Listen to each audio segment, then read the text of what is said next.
Hello friends, welcome to real accounts. ഇന്ന് നമ്മൾ നോക്കുന്നത് പ്രീപെയ്ഡ് എക്സ്പെൻസ് എന്താണെന്നാണ്.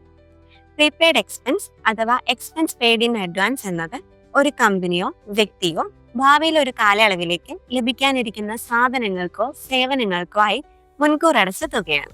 അതായത് ഇപ്പോൾ അടച്ചെങ്കിലും ഉപയോഗിക്കപ്പെടുന്നത് ഭാവിയിലേക്കാണ്. ഉദാഹരണത്തിന്, നമ്മുടെ സ്ഥാപനത്തിന്റെ ബിൽഡിംഗ് വാടകയ്ക്കാണെന്ന് വിചാരിക്കുക. മാസം 2000 രൂപയാണ് വാടക.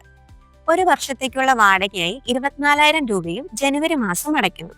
അപ്പോൾ ജനുവരി മുതൽ ഡിസംബർ വരെയുള്ള ഈ പണം പ്രീപെയ്ഡ് എക്സ്പെൻസ് ആയിട്ടായിരിക്കും കണക്കാക്കുക. ഇതിന്റെ ജേണൽ എൻട്രി വരുന്നത് prepaid rent account debtor to cash or bank 24,000 എന്നായിരിക്കും. ഭാവിയിലേക്ക് ഉപയോഗിക്കപ്പെടും എന്ന കണക്കാക്കലിൽ പ്രീപെയ്ഡ് എക്സ്പെൻസുകളെ പ്രോഫിറ്റ് ആൻഡ് ലോസ് അക്കൗണ്ടിൽ കാണിക്കാതെ ബാലൻസ് ഷീറ്റിൽ ഒരു അസറ്റ് ആയിട്ടായിരിക്കും പരിഗണിക്കുക. ഇനി ഇതിൽ നിന്നും ഓരോ മാസവും ഒരു ഭാഗം പ്രതിമാസ ചെലവായി കണക്കാക്കപ്പെടും. അങ്ങനെ rent account debtor to prepaid rent 2000 എന്ന് എൻട്രി ചെയ്യും. ഇതേപോലെ ഇൻഷുറൻസ് പ്രീമിയം ഒരേ സമയം മുഴുവനായി അടയ്ക്കുമ്പോഴും ഈ രീതിയിലാണ് വരുന്നത്.